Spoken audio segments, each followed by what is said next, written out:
Lagos rose before the sun, humming like a restless drum. The streets carried the footsteps of dreamers, hustlers, and people chasing tomorrow with hungry hearts. Beautiful, loud, unforgiving, this city never slept. And inside its heartbeat lived families who smiled in public but fought silent battles behind their doors. Among them was a home where hope and hardship walked side by side, each one refusing to leave. Outsiders saw laughter, success, and togetherness. But the walls of that house knew the truth. They held secrets like clay pots waiting to crack. The family lived in a modest two-bedroom house built from years of sweat, sacrifice, and stubborn faith. It was a place where the father's tools hung like medals of honor, where the mother's cooking filled the air with warmth, and where old family stories lingered like smoke from a fire that never died. Respect for elders was the first rule, followed closely by loyalty and hard work. Each morning started with chores, shared meals, and a prayer whispered toward the rising sun. They believed in unity, in carrying burdens together, and in honoring the ancestors by living responsibly. But even in a strong house, small cracks can grow. With each passing month, the weight of unpaid bills and financial pressure began to bend the family like a tree facing too many storms. The father returned home with tired eyes. The mother cooked with a quiet sadness. The air felt heavier, colder. They no longer laughed loudly at night. They spoke in low tones. Silences became longer than conversations. And deep inside those silences grew resentment, small, sharp, and waiting to burst. The once joyful home was now a place where peace walked carefully, afraid of stepping on the wrong stone. Still, tradition carried great power in this family. The ancestors' wisdom sat in the corners of every room. Old proverbs hung in the air like guiding spirits.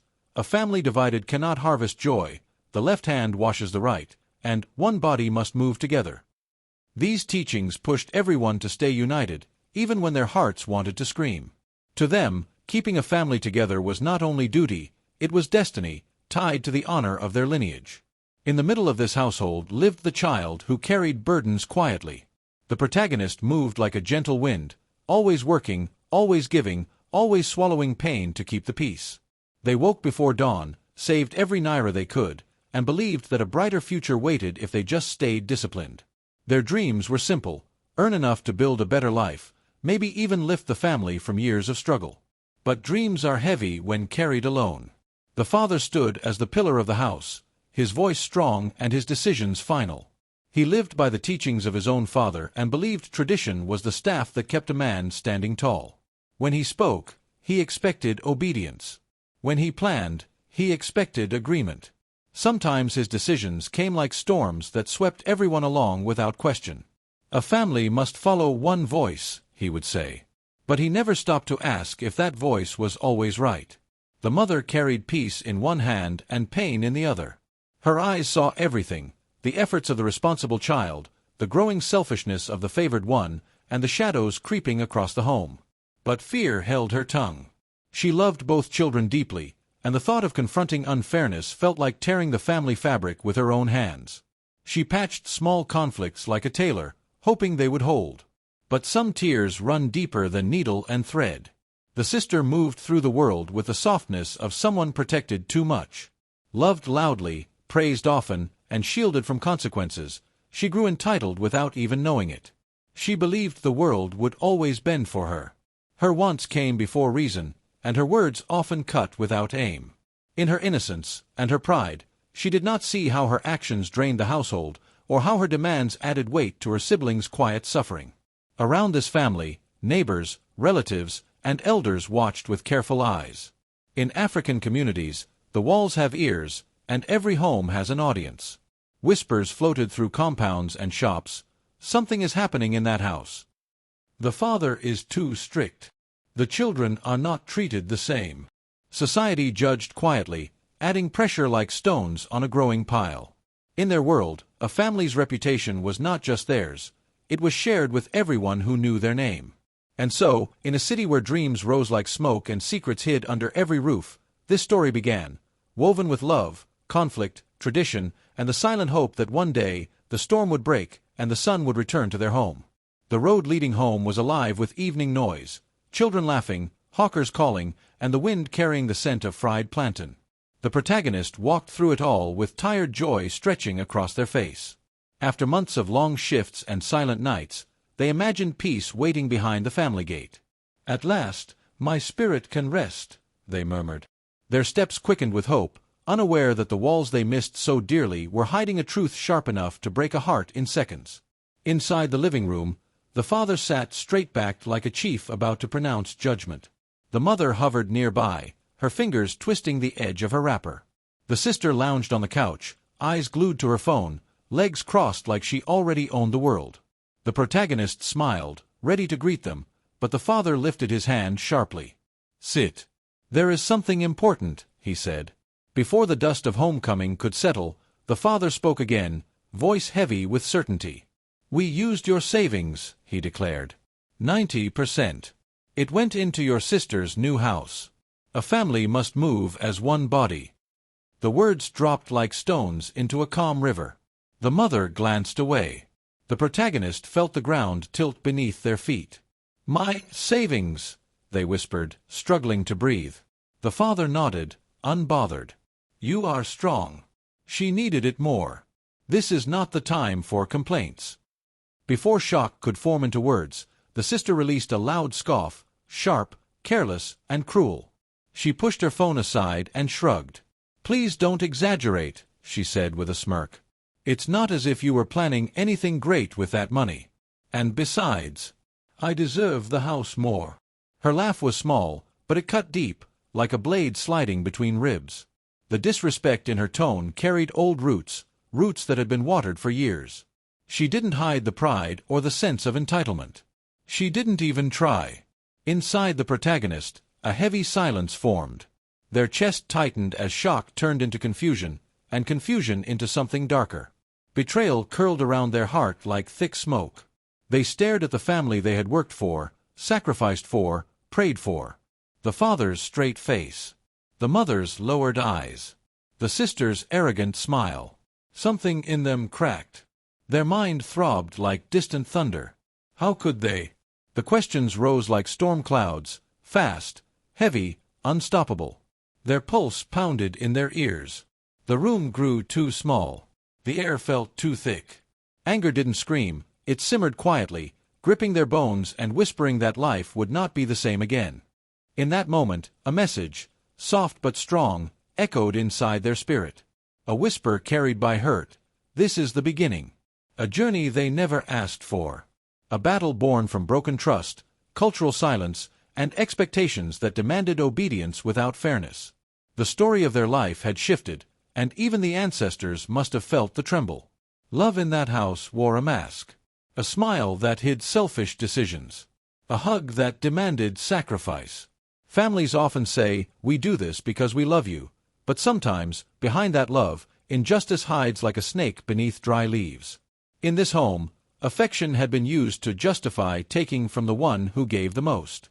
The father's beliefs were chains, old, rusted, and heavy. He grew up learning that children should give without question, obey without hesitation, and understand without explanation. His voice, filled with tradition, sounded wise to him, but it wrapped tightly around the protagonist's freedom. Tradition can guide, but it can also cage. Favoritism hung in the room like smoke from a long-burning fire. It had been rising slowly for years, shaping the sister into someone who expected everything and appreciated nothing. That poison had spread through the family, turning love into imbalance and unity into quiet resentment. And at the center of this broken circle stood the responsible child, the one who woke early, worked late, and carried burdens no one saw. The one whose sacrifices were swallowed whole, whose dreams were used to build comfort for others. This child existed in many homes, their strength taken for granted until it cracked. The protagonist did not speak yet, but something inside them had awakened. A spark. A resolve. The beginning of a long fight for fairness, respect, and a voice that would no longer stay silent. The battle ahead would test their spirit, shake their loyalty, and force them to confront traditions older than their pain. And so, the journey began, not with a shout, but with a quiet storm rising in a wounded heart. The news struck like midnight thunder, sudden, sharp, and blinding. For a moment, everything around him felt distant, like he was standing inside a storm no one else could feel. His father's words echoed again and again, each time heavier than before. "We spent 90% of your savings." It didn't make sense. His hands trembled slightly, not from fear, but from a deep wound spreading across his chest. His breath grew tight, and the world around him seemed to dim. The house that once felt warm now felt like a stranger's hut. His heart battled between disbelief and the sharp sting of betrayal. He had saved for years, sacrificed for years, yet in one moment, everything was swept away, and he was left drowning in a wave he never saw coming.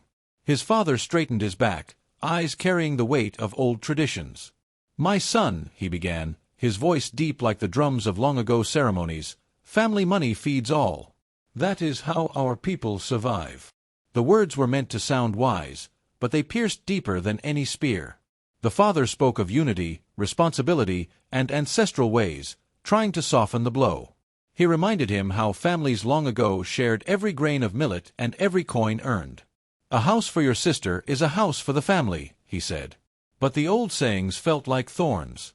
Though spoken with pride, they scraped at wounds still fresh, making the pain grow sharper. What was meant as justification only made the betrayal heavier. Then came the familiar line, the one he had heard since childhood, "You are strong. Your sister needed it more." The words hung in the air like a judgment. Being called strong felt less like praise and more like a burden he never asked to carry. His father's eyes softened, but the softness did nothing to ease the ache. He wasn't made of stone. He had dreams, fears, and needs of his own. Yet here he stood again, expected to endure silently, expected to bend because he was the strong one. His heart felt squeezed by expectations that had followed him since boyhood, as if he existed only to hold others up while no one held him. His mother sat nearby, her eyes lowered, her fingers twisting at the edge of her wrapper. Her silence cut deeper than any spoken word. In many households, a mother's voice was the gentle river that balanced the roaring winds of conflict. But today, her silence felt like a blade. She looked torn between peace and truth, between standing by her husband and protecting her child. Her lips trembled slightly, but no sound escaped. That quietness hurt more than shouting would have. It told him she knew he'd been wronged, yet she chose stillness. And sometimes, the silence of someone you trust wounds far worse than the harshness of someone who does not. His sister let out a soft scoff, a smirk curling on her lips like a snake awakening in the grass. She leaned back as if the whole matter entertained her. "Why are you making it so serious?" she asked lightly, waving her hand as though brushing away dust. Her arrogance turned the air sour. She wore pride like a crown, enjoying every moment of his pain. That single gesture turned hurt into bitterness. It showed she felt entitled, unbothered, untouched by the storm tearing him apart. Her smirk fanned flames that had been waiting silently in his chest, flames that now promised a conflict the family could no longer hide. Outside, the community hummed with restless whispers. News travels fast in African towns, faster than harmattan winds. Neighbors gathered beneath mango trees, trading pieces of the story like market gossip. Some shook their heads, pitying him. Others laughed softly, calling it family business. The whispers grew louder, turning private wounds into public judgment. People spoke as though they had lived in the house, as though they knew every crack of the family's history. Their voices floated through the compound, adding another layer of shame to his burden. When a family stumbles, the whole community becomes a chorus. The elders soon offered their verdict, leaning on walking sticks carved with old symbols. They nodded at the father's actions, claiming they followed the ways of the ancestors. They spoke of unity, collective wealth, and the duty of the firstborn to carry extra weight. "A brother must lift his sister," they said. Their words rang with authority, echoing centuries of tradition. They reminded him of old stories where sacrifice brought honor and where sharing strengthened bloodlines. Though their intentions carried wisdom, their unwavering support for the parents felt like another stone placed on his chest. But the younger generation saw things differently. They did not bow their heads so easily. Friends his age murmured among themselves, calling the act unfair. They spoke of personal savings, boundaries, and equal rights. They questioned why sacrifice always fell on the same shoulders. Their voices carried the boldness of a new era, one that refused to accept blind loyalty without reason. Their words gave him breath, reminding him that he was not alone in his pain. Soon the conflict deepened, turning into a true clash between yesterday and tomorrow. Tradition stood firm like an old Iroko tree, refusing to bend. Modern voices rose like new shoots after rain, challenging the very roots of old beliefs. The family became a mirror of Africa's shifting identity, torn between the wisdom of ancestors and the demands of a changing world. Each side pulled him in opposite directions, leaving him stretched, confused, and aching for a justice that felt far away. Old wounds began to stir like ghosts waking at dusk. He remembered every moment his sister was favored. Those memories he tried to bury now came crawling back. Times when he was blamed for things she did, times when his achievements were brushed aside while hers were celebrated. The pattern had always been there, hidden beneath smiles and meals shared around the fire. Now, under the weight of betrayal, the old wounds rose again, whispering painful truths he had tried to forget. His sister had always been the golden child, everyone knew it. From childhood festivals to school rewards, she received more gifts, more praise, more attention. She was the daughter wrapped in soft cloth, while he was the son expected to walk barefoot on rough ground. Her new house was just the latest jewel on a crown she had worn all her life. Seeing it clearly now was like swallowing bitter herbs. And then came the memories of his own sacrifices buried quietly in the shadows. He remembered giving up a school trip to help with family bills. He remembered working late nights instead of joining friends, saving every coin to build a future he hoped would lift them all. He remembered the dreams he folded away like old clothes to make room for the needs of others. Those sacrifices had never been praised, never even acknowledged. Now, seeing everything taken from him, the truth landed heavily.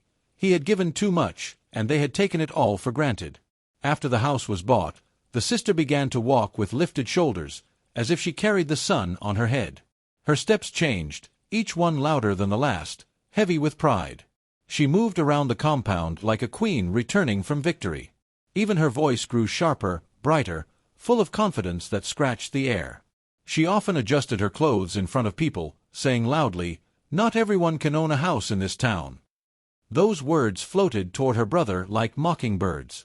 Her new lifestyle was like a crown she polished every morning, forgetting how the crown was built. Her pride had a heartbeat of its own, and it beat loudly enough for the whole neighborhood to hear. Soon, her pride turned into something darker. She began treating her own family like they were beneath her. "Move that bag," she snapped at her brother one afternoon, waving her hand as if sweeping away dirt. She spoke to her mother as though she were a child. She addressed her father with a tone too sharp for someone raised under his roof. She looked down on the family, forgetting the hands that carried her through childhood. Her arrogance grew tall like wild weeds, fast, stubborn, poisonous. Each day, she grew more distant from humility, acting like the house gave her new blood. Her brother watched silently, each of her actions pricking his heart like thorns from a desert tree. Her voice soon spread across the neighborhood like a drumbeat. She never missed a chance to announce her new status. "I have my own house," she boasted loudly during evening gatherings. "Some people my age are still struggling." Her words traveled from ear to ear, sparking envy in some and admiration in others. Neighbors whispered about her, some praising her rise, others shaking their heads at her attitude. Children repeated her sayings, while elders frowned at her loud pride. Her brother felt the sting every time her voice echoed across the compound, reminding him how his sacrifices now sat proudly in her hands. All the boasting and arrogance chipped at his spirit. What hurt most wasn't the house, it was the growing distance between them. Her words, once playful in childhood, were now sharp and cold. She called him too sensitive, laughed at his pain, and dismissed his feelings like dust. Each insult made his chest feel heavier. He felt like his soul was being squeezed, like he was shrinking in a home that once held love. The betrayal was no longer just financial. It became emotional, deep, and bruising. He found himself retreating into silence, trying to protect a heart that was breaking slowly. One evening, the household shook like a calabash dropped on hard ground. He could no longer hold the fire inside. "Enough!" he shouted, his voice trembling with years of swallowed pain. The words poured out like a river finally breaking its banks. He confronted his sister, his father, and even his mother. "Do you think I am made of stone?" he cried. "Do you think I don't feel?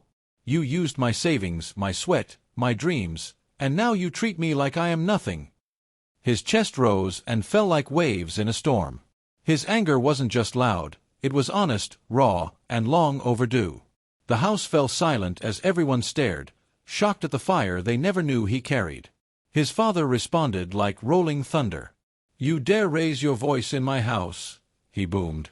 "This is disrespect." The father's face tightened, and his brows snapped together like storm clouds.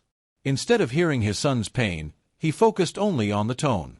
"A child must know his place," he warned, pointing a firm finger. His father's words slammed the door on any chance of peace. The anger, instead of turning into conversation, became a wall that trapped them all. The opportunity for healing slipped away like a shadow at sunset. His sister seized the moment, her tongue sharper than a hunter's knife. "Look at you," she sneered. "Crying over money as if you were the only one who works. Maybe if you were smarter, you would have more." Her words cut through him with ruthless precision. The insult wasn't just disrespectful, it was cruel. It hit the tender part of his heart, the place where he hid his insecurities. It was the final blow, the one that made his spirit crack. That moment felt like a knife sliding deep, leaving a wound that would take long to heal. The house could no longer hold the heat. The silence afterward was thick, heavy, choking. Everyone felt the tension rising like steam from a boiling pot. His mother covered her face, whispering prayers. His father paced the room. The sister rolled her eyes, pretending to be unbothered, though even she felt the weight of the storm. Something had broken, something that wouldn't easily mend. The air itself felt tired, as if it had been forced to carry too much pain. Later that night, when the moon watched quietly from the sky, he sat alone and imagined leaving everything behind, like a bird escaping a cage. He felt trapped in a house full of expectations, demands, and unspoken wounds. "Maybe I should go far from here," he whispered to himself. The idea of freedom felt like a cool breeze brushing against hot skin. He pictured a life where he didn't have to carry everyone's weight, a life where he could breathe without fear of disappointing the people he loved. The thought scared him, but it also pulled him gently forward. As days passed, the idea grew stronger. He began thinking about moving out, cutting the threads that tied him too tightly to a family that didn't see his pain. He looked at his belongings, imagining them packed in bags. Though the house held memories, it also held scars. "Maybe space will help me heal," he told himself. His heart wrestled with the decision. Leaving felt like abandoning his roots, yet staying felt like willingly sitting in fire. The choice weighed heavily on him, but he felt the thread slowly loosening. Walking through the streets one evening, he felt the road beneath him asking silent questions. Was he running away? Was he searching for peace? Or simply trying to survive? Every step brought new thoughts, new doubts. "If I leave," he wondered, "who will I become?" The road felt long and lonely, filled with shadows of uncertainty. Yet somewhere deep inside, he felt a small spark, a spark of hope that maybe, just maybe, there was a place where his heart could rest. The biggest burden of all was the question he had carried since childhood. Why was he always punished for being good? Why did his kindness become a tool for others to use? Why was he the one expected to sacrifice? These questions circled in his mind like birds searching for a place to land. He looked at his hands, the same hands that worked for the family, and whispered, "When will someone carry me?" The emotional weight pressed on him, but it also shaped a quiet strength, a strength that hinted at a coming transformation. The sister's house, once gleaming like a trophy in the afternoon sun, began to reveal the cracks beneath its prideful facade. The walls that she had boasted about now whispered secrets of hidden debts, long-ignored bills, and payments left unpaid. Neighbors, once impressed, now shook their heads in quiet judgment. "A house built on borrowed gold never lasts," muttered an old woman sitting under the mango tree, eyes sharp like hawks. Inside, the family moved through rooms that seemed smaller, corners that seemed darker. The walls no longer promised comfort, they trembled with tension, and the air smelled faintly of fear. Even the sister, who had walked so tall, now hesitated, her steps faltering as she realized that her palace was fragile, built on sand and promises she could not yet fulfill. Then came the ominous signs: ceilings sagging slightly, floors that creaked under weight, water leaking from hidden corners. The foundation, once ignored, threatened to betray them. "Look at this!" the father exclaimed, pointing to the cracks that spider-webbed across the walls. Shame pricked his pride like thorns. He had imagined security, yet here it was, unraveling before his eyes. The family whispered in fear, their heads bent low, as if the house itself carried the weight of their mistakes. Every beam, every tile, seemed to mock them for the blind trust they had placed in appearances over prudence. Pride, they realized, had built their prison. A knock at the door brought the harshest revelation yet. Legal letters had arrived, demanding proof of ownership, payments for construction, and penalties for missing obligations. The voices outside seemed louder than ever, carrying threats that reverberated through the house. "If you do not settle, the property will be repossessed," one notice warned in black ink. The family's confidence, once unshakable, crumbled into dust. The sister trembled as the weight of authority pressed down, realizing that her boasting could not hide her vulnerability.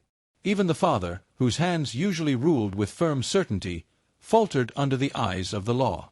In their desperation, all eyes turned to the very child they had wounded, the one whose savings had built the house, the one they had dismissed with scorn. The sister's voice was shaky now. "Brother, please, help us." Her tone, once proud and cutting, carried an unfamiliar humility. The mother, tears streaking her face, pleaded softly, "We were wrong. Please guide us." Even the father, though pride still gripped his lips, looked at his child with unspoken apology. The household, once a stage for arrogance and favor, now bowed to the wisdom and generosity of the one they had betrayed. Their survival depended on the very heart they had once hurt. The day came when the walls of pride finally crumbled entirely. The sister's house was revealed as illegally acquired, the foundation unstable, and the property at risk of repossession. The entire neighborhood seemed to gather silently, whispers growing louder like wind rustling dry leaves. Children pointed, elders shook their heads, and the family's once proud name began to tarnish. Shame walked into the compound, heavy as a rainstorm, drenching every corner of their home. The sister's face, once luminous with confidence, now burned red with humiliation. Pride had built towers that could not withstand the truth. Rumors began to spread like wildfire. "Did you hear?" whispered one neighbor. "They spent their child's savings for that house, and now it is in danger." The news traveled faster than the wind, staining the family's reputation. Friends who once nodded with respect avoided them. Elders murmured warnings about greed and favoritism, shaking their heads at lessons learned too late. The household felt the sting of public judgment as if the sun itself had turned to glare upon them. Their pride had become a mirror, reflecting shame to all who watched. The father, standing in the midst of it all, felt the weight of truth settle heavily on his shoulders. His eyes opened to the consequences of his decision, the lost trust, the danger, the public shame, but his lips remained sealed. Pride, stubborn and unyielding, stopped him from admitting the mistake aloud. He could feel the cracks of regret spreading through his chest like ice through a river in winter, yet the words to apologize would not come. The house, the family, the debts, they all demanded reckoning, but the man who ruled with tradition found himself chained by his own pride. The house, heavy with tension, held its breath as the protagonist stepped forward, eyes burning with the weight of years spent in quiet sacrifice. The silence that had wrapped around the family like a shroud now trembled with the promise of truth. "I have been silent for too long," the protagonist said, voice firm yet shaking, carrying both the calm of reason and the fire of hurt. "I have watched my dreams buried beneath yours, Amina. I have given without complaint, and I have waited for respect that never came. Today, I speak because the years of silence have built a storm inside me." The words fell like thunder, rattling the walls, stirring memories long suppressed. The flood of hidden wounds could no longer be contained. Each sacrifice, each sleepless night, each humiliation once swallowed in silence spilled forth. I worked and saved, dreaming of a future I could call my own. Yet every coin, every effort, was taken to prop up what was never mine to defend. You have feasted on favors while I starved for recognition. Tears shimmered in eyes that had long held back rivers. Anger and heartbreak entwined, a dance of sorrow and resolve, echoing in the room like drums in a distant village square. Even the neighbors, peeking through windows, felt the intensity of a family's truth unveiled. The mother, usually the steady heart, could no longer hold herself together. She sank into her hands, shoulders shaking. "Oh, children, how did I let this happen?" she whispered through tears. I wanted peace, and in my fear, I chose silence. I see now how favoritism poisoned what should have been love. I am sorry, so deeply sorry. Her cries mingled with the protagonist's words, a chorus of grief and regret that filled the home. The father, rigid in posture, shifted uncomfortably, the first cracks of self-awareness appearing behind his stern eyes. Outside, the community watched as the sister's pride began to falter. Her face, once luminous with arrogance, paled as the weight of humiliation pressed upon her. Mothers shook their heads, neighbors whispered, and even children paused their games to witness the lesson of consequences. I never thought, she stammered, eyes wide, voice small for the first time. The crown of entitlement slipped from her shoulders as the reality of her selfishness struck with the force of a rainstorm on a dry plain. Her arrogance, once towering, now lay humbled in the sight of her peers and family. Pain and understanding collided within her. I see now what my choices have cost everyone, she whispered, voice trembling. The weight of selfishness, of thoughtless pride, settled heavily upon her heart. For the first time, she looked at the protagonist with a humility that felt almost foreign. Please, help me. I don't know what to do, she admitted, hands clasped, eyes glistening. The air hung thick with the rarity of her plea, a moment where pride bowed to necessity. The protagonist stood at the crossroads, the family's fate resting in their hands. One path beckoned toward mercy, to rebuild and protect, to forgive yet set boundaries. The other whispered of justice, letting lessons fall hard, letting pride and neglect face the consequences they deserved. What is the right path? The protagonist murmured to themselves, heart heavy with both love and righteous anger. Every choice would shape not only the family's future but the very spirit of the household, echoing through generations. After a long, heavy pause, the decision crystallized. The protagonist's eyes softened, not with weakness, but with wisdom forged in fire. I will not abandon this family, they said, voice steady and full of quiet power. But they will learn the meaning of respect, fairness, and humility. From now on, we walk together, but we walk with truth. The room held its breath as this verdict settled in, a turning point where mercy met justice, and the family's path toward redemption began. The protagonist stood at the threshold of choice, the morning sun cutting through the mist over Lagos, illuminating the two paths that stretched ahead. One path called for wrath, a loud retribution against years of neglect and betrayal. The other whispered of calm wisdom, of healing hearts even while pain still burned like hot coal. I will not let bitterness rule my hands, the protagonist murmured, the words steadying a heart heavy with disappointment yet open to understanding. They chose the path of reconciliation, offering help to the family but drawing the first firm boundaries. No more will the past chain us, they said softly, voice echoing with quiet authority. I will stand, not in anger, but in dignity. Let us learn that strength lies not in shouting, but in measured, steady steps toward fairness. The family, silent and trembling, felt the weight of these words. The father, for the first time, lowered his pride and admitted, I was wrong. I allowed favoritism to cloud my judgment. His voice cracked, carrying the gravity of decades spent in unchallenged authority. The mother, eyes glistening, moved closer, her hands trembling as she tried to mend the cracks she had once ignored. We see now how much we have failed you, our children. Let us try to walk again together, she whispered. The sister, humbled by the earlier humiliation and the protagonist's measured grace, bowed her head. I understand now that pride cannot feed the spirit nor heal the heart, she confessed, voice trembling. Slowly, humility replaced years of entitlement, and the household began to feel the gravity of their own actions returning home. Lessons long ignored now settled like seeds in fertile soil, ready to grow into respect, fairness, and unity. Outside, the elders gathered, their eyes reflecting both approval and the ancient knowledge that only the path of light can truly heal a family. You have walked the way of wisdom, young one elder said, hand raised in blessing. The community, silent and watchful, reflected on the wounds carved by favoritism, learning once more that unbalanced love can fracture even the strongest homestead. The air softened, carrying a gentle silence, as peace began to seep back into the family compound. And the moral, timeless and potent, settled into every heart present. The forest withers when only one tree is watered with love, the protagonist spoke aloud, but fairness grows roots that strengthen generations yet unborn. A family thrives only when every child drinks from the same river. The words, simple yet eternal, resonated like drumbeats echoing across the village. As the sun climbed higher, the protagonist walked away from the household, each step quiet yet purposeful, carrying newfound strength and a spirit finally freed from years of silent wounds and suppressed truth. Shadows of past pain fell behind them, replaced by the golden light of a future shaped by dignity and moral courage. The tale closed gently, leaving behind a home restored, a family awakened, and a story whose wisdom would linger in every listener's heart for generations.